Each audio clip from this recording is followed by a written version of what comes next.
Righty, we're going to try again. I think the volume might be working this time. Third time's a charm.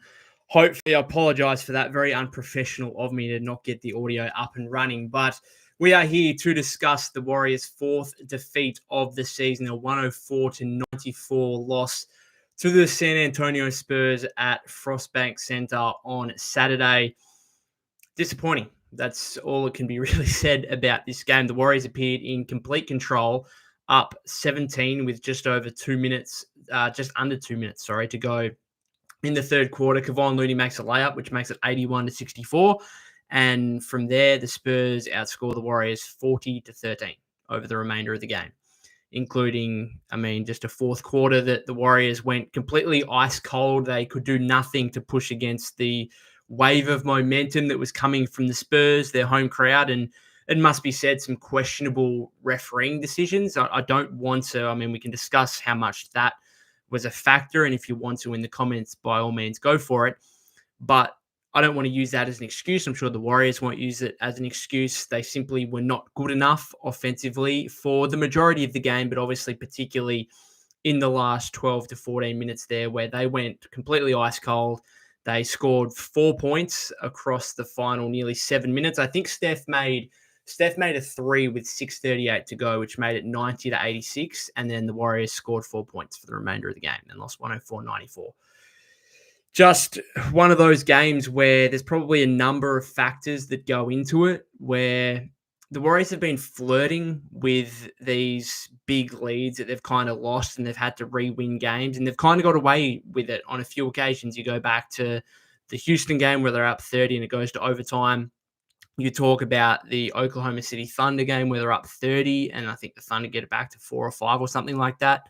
There's been other games, even yesterday's game against the Pelicans, where you're up double figures or whatever and the game looks relatively comfortable, and then all of a sudden the Pels actually have a shot to tie or win the game on their final offensive possession. So they've kind of got away with it, the Warriors, but this time they simply didn't. And I think there was certainly a factor of third game in 4 nights here, and that was potentially, again, I don't know how much you want to play into that, but third game in 4 nights, I always looked at this game as something being relatively difficult and problematic. Brody says audio is mint now. Okay, good to hear. Let me know what your thoughts on the game were, Brody, or anyone else that's tuning in at the moment. But yeah, third game in 4 nights is always difficult. Like if you just look at the math of NBA history, it's it's pretty tough, especially on the road when you've with 3 of those games in different cities. One back home at Chase Center, and then you've obviously got New Orleans and now San Antonio. It's difficult, and I thought the Warriors actually came out really well for a team that is rather aging when you talk about Steph and Draymond. Even guys like Wiggs and Loon to a degree are hitting their 30s. And so I thought they came out really well. They came out of the gates. They were in control of the game for the majority. They built, a 12-point lead by either the end of the first or early second quarter. Buddy Hield came out, made 3 threes off the bench. Bench unit kind of took control for a bit, then lost control a little bit. Warriors still go in with a 12-point lead at halftime, 50-38. The Spurs, I felt like they really got in. I tweeted out, it's kind of crazy how much the Warriors have kind of got opposing teams into their style of game so much. Like if you're an opposing coach, you kind of look at the Warriors and think, they're relatively small. Let's try and pound them on the inside as much as we can. But the Warriors, through so many of these games, through the first, 16 games of the season, they've got opposing teams playing the way they want to play in terms of playing quickly and chucking up a heap of threes. And the Spurs actually take a heap of threes as it is. They take like 39 per game. But they took 26 in the first half. Like they were on track to take 13 or 14 more than what they normally do. And it just felt like the Spurs were playing into the Warriors' hands. Wemby in particular was playing into the Warriors' hands with just how many threes they were taking. And just under 2 minutes left, and you think, yep, this is going to be the Warriors' 13th win of the season. They're going to go to 13-3, and on we go to face Brooklyn at Chase Center on Monday. And then they just take the foot off the gas. There's a couple of turnovers late in the third quarter that I think lead to a Spurs 3, and then maybe an easy 2 as well. All of a sudden, it's back down to 10 at the end of the third, and you think, okay, that's given the Spurs some life and opportunity that they shouldn't have really had. I think that final 2 minutes of the third quarter was just really the difference to me, because if you have a 15, 17-point lead there entering the fourth quarter, a lot of young teams would just pack it in and say, okay, we're going to try and do some individual stuff now, try and throw up some shots, just ill-advised stuff, and you've got control of the game. But once you allow them to get back to 10 points and then single figures, then the belief builds and they're like, oh, hang on a second, we can actually win this game, particularly when they've got the home fans behind them. And the Warriors just didn't have an answer offensively. They did not have an answer. They scored 13 points in the final, 13 and a half minutes essentially. Brody says, didn't get to watch, unfortunately. I was putting in the hard yards working at Woolies. Good old Woolies. Yeah, I'm more of a Coles man myself. Actually, that's a lie. I go to Woolies and Coles. But anyway, yeah, it was a disappointing game for the Warriors. I think it goes to show you how valuable Kuminga can still be to this team, because that early fourth quarter where the Warriors essentially have almost all their bench unit, there is just not enough offense when you've got Slow-Mo out there with Loon. And then the biggest issue is Pods. Like Pods to me right now, he's becoming such a non-scoring threat. Like I thought yesterday's game against the Pearls was a bit of an improvement. Like he took 11 shots, made 5 of them, still missed all his threes, but like he was looking a bit more aggressive. Today was just like he took 3 shots. Like it wasn't like he was missing shots. He just didn't take them. He was 0 of 3 in 15 and a half minutes, 3 rebounds, 2 assists, a turnover, a team low -14. Not a good game for those of you that want to be really, backing Pods, who is getting obviously a lot of flack at the moment for his play. And for those of you that are trying to back Pods as hard as you can, and a Pod stands, I suppose, not a good performance for them, because it was more of what we've seen in terms of just not enough of an offensive threat to be a viable backup point guard right now. And it again goes down to the Warriors have some holes here. Like they are 12-4 in a great spot record wise, but they have some serious holes in terms of the shooting guard spot with Melton now out.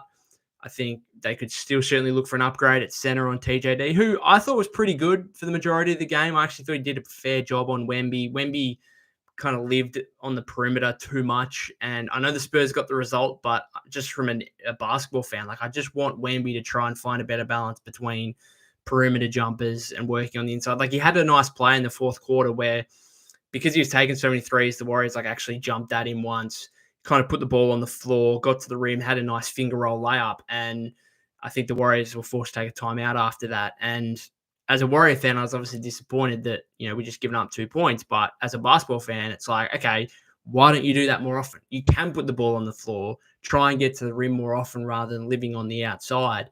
So ultimately, the Warriors, they just didn't have enough offense in the second half. And the Spurs did start hitting some shots. The offensive rebounding in the second half was a real nightmare for the Warriors. Like, I think, again, how much of that comes down to third game in 4 nights. Just the Spurs' intensity lifted. Just looking at the offensive rebounding numbers here. Okay, well, it was apparently, it just didn't feel like that. Apparently, it was 17-9 to the Warriors. I can't see actually what it was in the second half, but I hope people are with me. People, if you actually watched the game, you would probably you could understand how much the offensive boards and second chance opportunities were hurting the Warriors in that kind of early fourth quarter period. I don't know. I just went off a win there and just said that based on the eye test. Like that's how it felt. It just felt like the Spurs were getting these second, third opportunities and making the most of it. And then you look at the offensive rebounds and it's 17-9. I can't see actually, it won't let me see what it was in the fourth quarter. But anyway, FTW Clint says the bench did not look good at all without Kuminga. Buddy started off hot but went scoreless in the second half. Moody and Pods were not very good, especially Pods. FTW Clint says ever since Greg Pop hasn't been coaching, Wemby been pulling a ton of threes. Yeah, I think he's been taking a fair few threes, in general, even when Pop, before his health scare or stroke or whatever, which we hope he recovers fully from, and fingers crossed for him and his family and the Spurs. But I know Pop was asked about it, and he said that basically he wants Wemby to explore all facets of his offensive game, which clearly includes taking a heap of threes and handling the ball a fair bit. He had 9 assists today. I thought he played quite well, aside from how many threes he took. What did he go, 4 of 12 or something from 3-point range, I think? what was he? 4 of 13 in the end, 9 of 21 from the floor. So like 13 of your 21 field goal attempts being from three when you're 7'4". I don't know. The Spurs shoot 13 of 47, 27.7% from deep. Again, I actually think they kind of lived in the Warriors' favor. Like I think the Warriors still had the game on their hands in the style they wanted to play. They just couldn't hit shots themselves in the second half. Like Steph, 5 of 16. Wiggs started off brilliantly, and then once he cooled off, he had 15 points in the first half. Once he cooled off in the second half, where were the Warriors going? Like there just wasn't like Wiggs ends up 6 of 16, 4 of 10. Draymond 0 of 5, 0 of 3, didn't have it offensively tonight. Trey 6 of 12, got a few rolling to the rim, but that's about it. Waters 4 of 12. Steph, as I said, 5 of 16. GP 2 of 4. Moses 2 of 8. Buddy 4 of 9. Made his first 4 shots, I think, and then must have missed his next 5. Looney 4 of 5, I thought played pretty well. Probably one of the bigger positives to the Warriors, although he only played 12 minutes, 40 seconds. Pods again, 0 of 3. And then Slow-Mo, 3 of 5, 0 of 1. Warriors shoot 37.9% and 31.8% from three. You're just not going to win games. Like, you're not going to win games in that scenario where you shoot less than 38% from the floor and less than 32% from three-point range. So the Warriors have got some holes. The shooting guard spot, still not sure Waters is your long-term plan, really. The center position, TJD's okay at the moment, but I think you could certainly do with an upgrade. And then the bench. So right now, the Warriors are, I mean, we've spoken so much about their depth, right, and how good their depth is and how much it's, propelled them to this 12-4 start to the season. But these last few games, it's shown that they're still quite reliant on Steph, on Dre, on Wiggs. And particularly Wiggs over the last few games. Like, they obviously don't win on yesterday against the Pearls without Wiggs. They clearly don't have a 12-point lead at halftime without Wiggs in this game. And then once he cools off, no one's there to kind of pick up the slack. He's kind of the offensive staff for the Warriors at the moment, because you had that game against Atlanta where Steph only took 10 field goal attempts. He was very efficient, but only took 10 field goal attempts. Yesterday, Steph only took 13, goes 5 of 16 today. It feels like Steph's playing cat and mouse a little bit. Now, I don't know, maybe there's an issue with the knee bursitis there, which is not allowing him to be, or maybe mentally he's not wanting to be as aggressive as he normally is because of that knee bursitis. But I kind of spoke about it, I think it was yesterday, where I feel like he picks and chooses sometimes throughout a long regular season, which I think is fine to a degree, where he's like, okay, big game in Oklahoma City, in Boston, in Clay's homecoming against the Mavericks. Like, I'm going to be up and about. I'm going to be aggressive from the first whistle in those ones and really go out and prove a point. And then these last couple of games, like versus the Hawks, at New Orleans, at San Antonio, Steph's just like, I might just like defer a little bit and like let Wiggs get going, try and get Buddy Hield going early when JK is playing, try and get him going, trying to defer. And I don't hate it. Like, the guy is 36, nearly 37 years old in year 16. Like, I can understand. I think when you reach that age with the miles that he's had on his legs, you can completely understand, okay, let's not go 110% flat out every single game across the course of a regular season. Let's try and preserve ourselves if we can. Let's try and get through the regular season, be primed, ready to go for a playoff run, particularly when the team's deep. And Steph would look at this team and say, okay, we've got other guys that can score the ball. Wiggins, Buddy, Kuminga when he's playing. But I also think, like, at some point, there's probably also a case of Steph thinking to himself, okay, if I really need to, I can pull it out and I can really get going. And I think we've seen that a few times where Steph has, quieter games, and then the last 5-6 minutes, he's like, okay, now it's time for me to turn it on. And he does. Felt to me when he made that 3 with 6:38 to go to put the Warriors up 4 after I think Wemby had cut it to 1. It felt to me at that point, I as a fan sat back and thought, okay, all right, now it's Steph time. All right, you've been quiet the whole game. You haven't done a whole lot from a scoring perspective. Now it's Steph time. He'll take over. We'll win the game. And he didn't do that. And it's very difficult to ask someone to do that on a consistent basis, to all of a sudden in the final 5-6 minutes of a game just burst to life and start hitting shots and start taking shots at a rate you hadn't done for the first 3.5 quarters. Now, Steph is capable of doing that, but I'm just saying asking him to do it every game, I think as a fan, it's probably unfair for me to expect in that moment to say, oh, yeah, Steph just made a three. Now we're going to start rolling. Now we're going to win the game. That's probably a pretty arrogant way to look at it. And if Steph's looking at it that way, if Steph's looking at it as, you know what, I'm just going to defer, be less aggressive, let my teammates roll. And then, you know, when the game gets going, 5-6 minutes left and I need to pull it out, then I can pull it out. I mean, you're Steph Curry, you probably can afford to be arrogant, but that's probably a pretty arrogant way to play as well. And I'm not saying he's doing that, but you would like him to be more aggressive throughout the game rather than get to a point where, hey, Steph's struggling a little bit. We've got 5-6 minutes left. We need to get some offense going, and relying on Steph to kind of flick a switch and make that happen. It's difficult to do. GameRef2P says, without JK and Buddy, the bench is bad if Pods and Draymond is not scoring games. Can't have Pods and Draymond not scoring. We can't win at all. We got to play smart and decisive. Yeah, I mean, you just can't have too many non-scorers out there. And this is the entire issue, is I would still like the Warriors to have a guy in the front court who, I mean, they do have it in JK. Like, JK is a scorer and he's clearly a power forward, maybe a small forward, whatever argument you want to make there. But I think another front court shooter, another guy who spaces the floor, another guy who can, you know, hit 5 or 6 threes and go off. I don't know. I'm starting to kind of talk myself into Cam Johnson a little bit. I was kind of writing about it earlier. He's coming off back-to-back games of 37 and 34 points. He's averaging over 19 points on the season now on over 42% three-point shooting, taking over 8 attempts from 3 a game. Seems like a pretty good Warrior fit offensively. And that, like, if you just plugged him into the Lindy Waters role, he's just like a far better, bigger Lindy Waters III. Really, like Cam Johnson's just like a super juiced version of him. And so if you just plugged him into the starting lineup and had Wiggs move down to the 2 with Wiggs, Johnson, Draymond, TJD, is that enough? I don't know. I would almost prefer still to try and get a skilled big man, a scoring big man, who you could place next to Draymond, and then you could do something else where you still push Wiggins to the 2, or Moody starts, or maybe you could get away with Pods in that scenario. Maybe you make another trade for someone elsewhere. Maybe it's Kuminga, maybe it's Buddy Hield. Like, you'd have a heap of options there.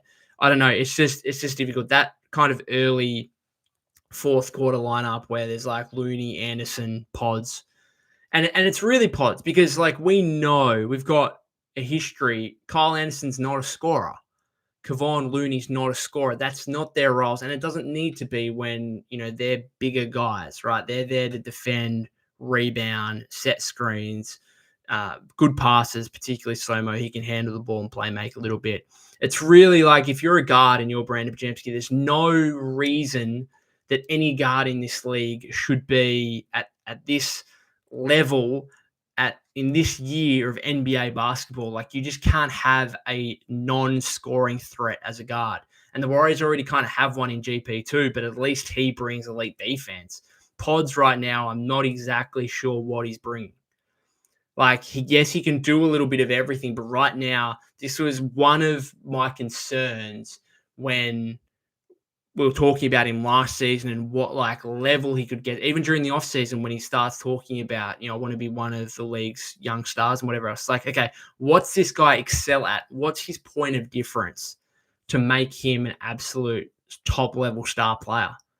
And I just don't know what he excels at, right? He excels at taking charges. Okay, cool. But that no one's ever been known. No one's ever remembered in NBA history as an elite charge taker, right? No one does that. No one has that. So what does he do at an elite level? I don't know. GameRef2, a few comments here. Anima King says, you'll understand why Kuminga is important on nights 3-pointers can't fall. Yeah. Like, Warriors, again, 31.8% from 3, 14 of 44, just crying out, particularly in the non-Wemby minutes. I know he played majority of the game, but particularly in the non-Wemby minutes, which, you know, I think if you look at the numbers here, just having a look, Yeah, so Wemby's a plus 16. The Spurs are -6 in the minutes Wemby didn't play. And particularly in those minutes, like Zach Collins as your backup center. I think if Kuminga's out there and Zach Collins is kind of protecting the paint, I don't think Kuminga's too concerned. Kuminga's not concerned about many players, but Zach Collins, not sure he's going to be too concerned. And even like going at Wemby, right? Like there are a couple of times where, Wiggs and I think Moses might have done as well. I don't know. Like there are times where you can, if you get into his body, he's obviously slight. You can try him at the rim. Now it's not usually a good tactic, but maybe with a guy like Kuminga, it's like, no, we will actually try him. I think Weeks did it a couple of occasions. I don't know. You don't want to be like, you don't want to have him in your head all the time. Like you don't want to say, well, okay, Wemby's on the floor. We're just not going to try it at the rim. We're not going to attack the paint and at least try. Like it's too many times, I think teams and even the Warriors, like Pods had one today where Pods just saw Wemby and was like, okay, I'm just dribbling it back out. I'm not even going to try. And I think teams still probably get too much in their head about that. It's like, you don't have to dribble the ball out when he's around the paint every time. I know he's an elite defensive player. He's a completely unique defensive player. Absolutely understand that. But it doesn't mean you just put it away entirely. Gamer FTP says, yep, JK is important. It was shown this game. I've seen Draymond and Pods give up so many open shots tonight. We lost a 17-point lead. How much was Pods plus minus? Pods was a -14. Yeah, not ideal. And most of that came late third, early fourth, where, yeah, he's just not playing well. I thought yesterday was an improvement, but it was kind of a poor game again today. I don't know. There's, again, whole shooting guard spot, center spot, scoring, just finding another scorer, and probably the backup point guard spot. Do you want, again, I'm willing to give Pods a couple of months here. Like the Warriors are still in a good spot record-wise, and therefore they can afford to be patient on this. But if Dennis Schroeder's available at the trade deadline for something reasonable, do you just pull the trigger on that and say, okay, we want Dennis Schroeder in like a specialist 6-man backup point guard role, and maybe he can play some minutes next to Steph, maybe to get Steph off the ball and play Steph as like a 2 guard running off screens and stuff like that? I don't know, maybe.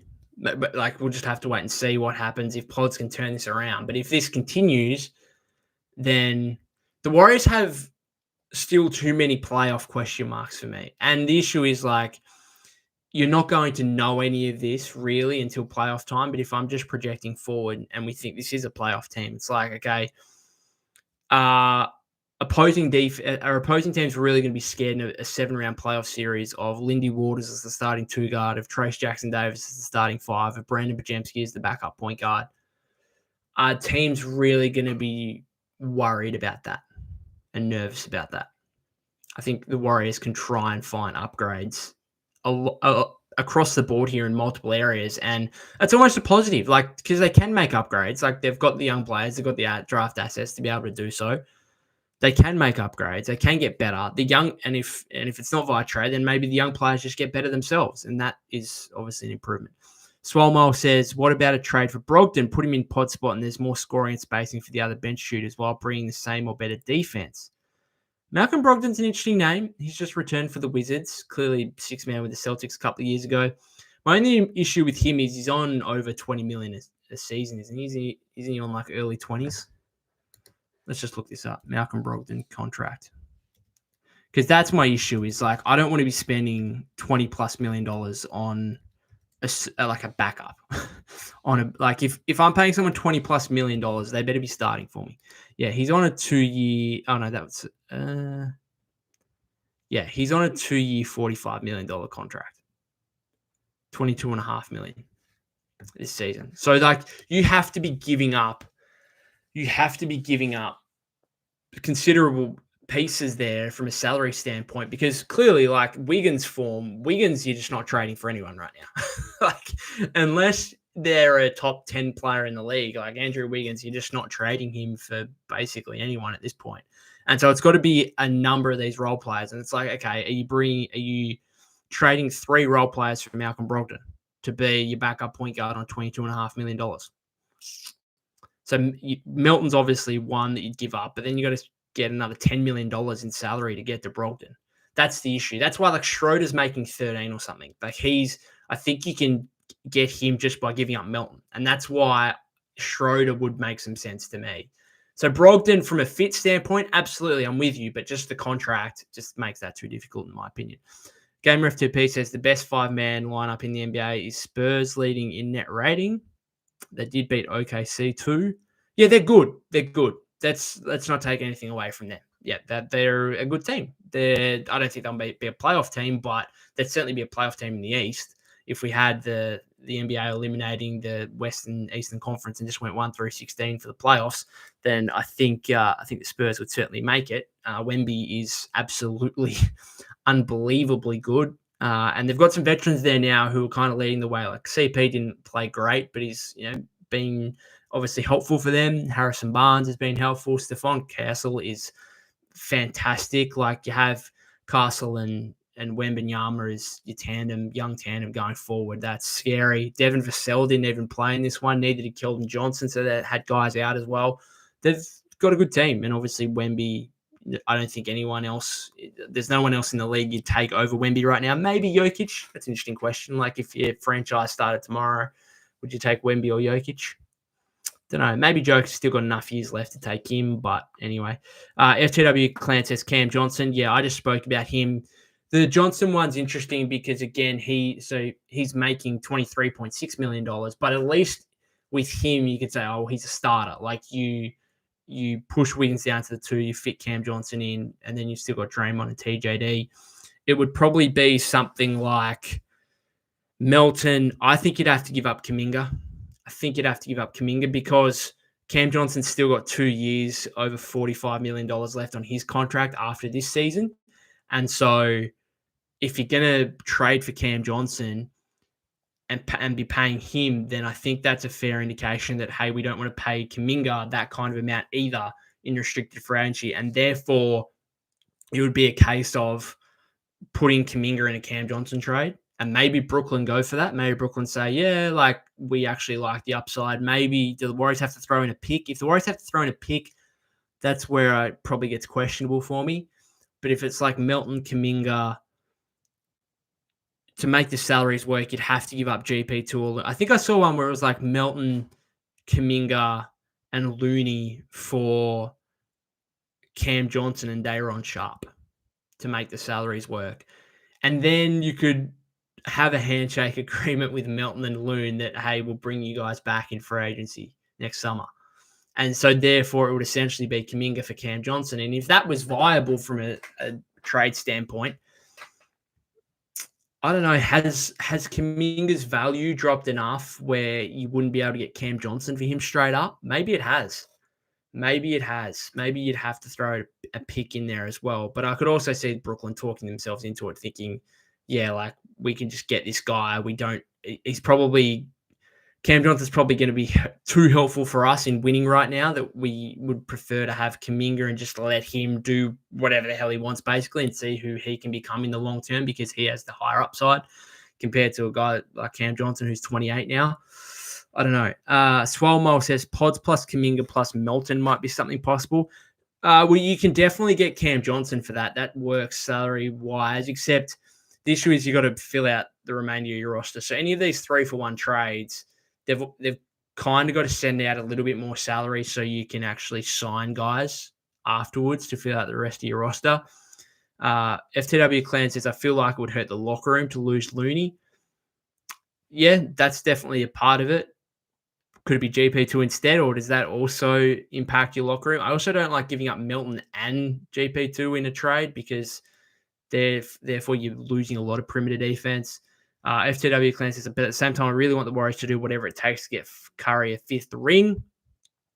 I know it goes down to something that Mike Dunleavy Jr. said during the off-season, just before the season. It's like we don't want to make a move just to get slightly better kind of thing and just be an above-average team. And does a Steph Wiggins, Cam Johnson, Draymond, TJD starting 5, is that good enough to be a championship team?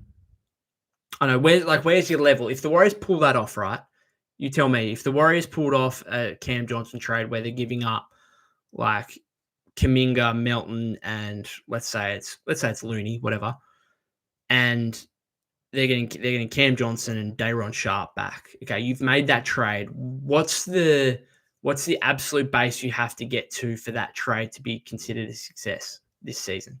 Because you are making it for the now, right? You are making it, as you say, to try and get Steph a fifth ring this season. What's the baseline level you have to get to? Or is it simply a case of, we evaluate it over time, clearly, because you're going to have Cam Johnson for a number of years, hopefully, and then Kuminga is going to have time to develop in Brooklyn and see what he becomes. At this point, I'm not sure that Kuminga is ever going to become who he wants to become at Golden State, but we'll wait and see. Being on for just over 30 minutes here, I'll probably finish it up soon. Anything else from this game? I thought Wiggs was excellent again. He's playing so well at the moment. I kind of spoke about him a lot on the post-game live yesterday. He didn't hit shots in the second half. Again, finished a 6 of 16, but 20 points. That's what his fifth game in a row with 20-plus points. Whichever. He's playing so well at the moment. It's clearly the best stretch he's been in since the 2021-22 All-Star season. Has 5 rebounds, 3 assists as well. Playing so well. Swellmole says, Milton, JK, Pods for Brogdon becomes a 10-man rotation with backups at every position. I don't like giving up JK and Pods for Brogdon. Again, to me, like so is Brogdon starting next to Steph in the backcourt? I don't know. That's just, I'm not giving up Kuminga and Pajemski. I know Pods isn't playing well at the moment, but I'm not giving up both young players for a 6-man who's very injury prone. Like I'm not doing that. FTW Clan says, unfortunately, Milton has to go. I wish he was healthy because he seemed like a great fit, but we need someone better at his position. He can't just take up a roster spot being out for the season. I agree. I think Milton will get traded. I really, really hope that they have a conversation to him and say, hey, mate, like, we want to try and make a deep playoff run this season. You can't help us do that. Your salary could get us someone that can help us do that. And therefore, we are going to look to trade you. However, rest assured, like, we want you back. And so the Warriors can legally trade DeAnthony Melton and then re-sign him as a free agent next offseason. And I think that would be the perfect scenario. And one where I think he looks like he's got a mature head on his shoulders. He's a bit of an experienced, an experienced vet now, like he's 6-7 years into the league. I think he would understand that scenario. Now, maybe he goes the other way and it's like, if you trade me, I'm never coming back here again. But maybe he's mature enough and there's a good enough relationship there to be like, hey, we're going to trade you, but we want you back. And that, they trade him by February and he's back on the team in July come free agency. FTW Clan says, bringing DiVincenzo back might be nice. Yeah, I spoke about that on the post-game live yesterday. He's another one where kind of straight swap for Melton. But the issue is for him is that, like, why would the Timberwolves take on Melton? Why would they do that when they're going to want to be the Timberwolves would have to be like just completely fall apart and be a complete disaster and be out of playoff aspirations by the deadline to be like, okay, we're going to take on an injured guy who's not going to play for us. Or the Warriors would have to give up like significant draft assets or something else to make it worthwhile, because otherwise maybe you can get Dante with another package, but I don't think it would include Melton, and therefore it'd just be difficult. So, the Warriors are going to have some interesting decisions to make. I think the whole Melton injury, as unfortunate as it is, has certainly risen trade speculation because it does leave a hole at the starting two-guard spot that I'm not sure Lindy Waters III, Pods, Moses Moody, anyone on this roster can actually fill. FTW Clan says, like a multi-team deal. Yes, I didn't think about it. Yeah, 3-team trade where Melton goes to a rebuilding team. The rebuilding team gives a reasonable rotation player to Minnesota and Dante goes to the Warriors. Yeah, I can see that. That's a move where it could work. Yep, I'm with you. I didn't think of that. Well played. Alrighty, we might finish up on there. That's a good note to finish up on because you're probably more in tune than I am right now. I'm just disappointed after a game like today. I'm a bit down and out. It's like, just disappointing. 17 points up late in the third quarter. Feel like you've got it under control, and then just like that, the game slips away, and the Warriors just didn't have an answer whatsoever for the momentum that the Spurs produced, and their home crowd got behind them there in the fourth quarter, and it all happened rather meekly, it must be said. Like, it was a meek performance from the Warriors in the fourth quarter. They just didn't show anything in the face of the Spurs coming at them. So, I mean, it's an 82-game season. It's one game. It's disappointing, but it's not the end of the world. Spurs, as we've said, are a good team. Warriors' third game in 4 nights. Bench not playing very well, just not hitting shots, turnovers. Spurs getting some clutch offensive rebounds. FTW Clan says, can I ask you how you became a Warriors fan? I became a Warriors fan in 2014. So I never really followed basketball as a kid. It was the one sport I never followed. Grew up loving sport, obviously, playing tennis, cricket, Australian rules football, heap of different sports. Basketball wasn't one of them. Bogut, question mark. No, not Andrew Bogut. So I started watching basketball about just over 10 years ago. And it was because once I turned 18, this is a funny story. Once I turned 18, the first thing I wanted to do was sports betting because I loved sport. And I wanted to have a gamble on sport, which I still do occasionally, but not overly too much. And obviously basketball being on every day is a blessing and a curse for sports bettors because you can make money rather quickly and you can also lose money rather quickly. But I had a couple of mates who knew a little bit about basketball, and so we started betting on it a little bit. And I thought, I probably need to know something about it and actually need to start watching it if I'm going to be betting on this stuff. And so started watching it and basically started seeing the Warriors play. This was just before their first championship, the 4 obviously in the past decade. Got on at the right time, really. Yeah, if you want to call me a bandwagon, to go for it. But at least I didn't get on, after the first championship or after KD joined or anything like that. But yeah, I basically started watching the Splash Brothers play and fell in love with them, particularly Clay. Like I always say, Clay's the guy that made me fall in love with basketball and with the Warriors. And so I'll be forever indebted to him. And that's basically how it happened. But Andrew Bogut, as an Australian, obviously him playing for the Warriors at the time. Yeah, I don't know not sure if that played a huge role in it, but maybe potentially. FTW Clan says, speaking of sports betting, I do it every day, and I did a 6-man parlay on the Warriors game tonight, and the only pick that missed was Chris Paul fantasy by 0.4 points. Stiff. Very stiff. It's needed over 29.5 fantasy, and he finished with 29.1. Yeah, that's sports betting for you.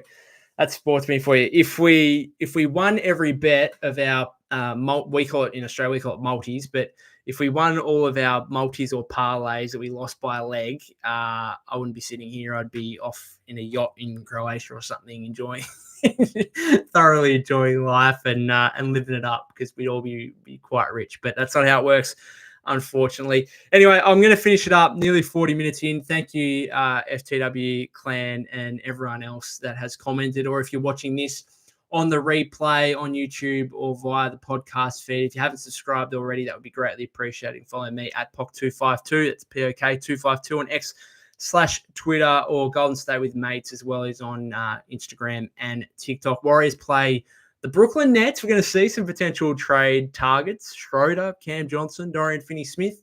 Some potential players that may be Warriors down the track sometime in the next few months. That'll be on Monday at Chase Center. Hopefully the Warriors can get a bounce back win and move to 13-4 in that one. Probably do a post-game live after that. So be sure to tune in. Until then, guys, have a great rest of your weekend.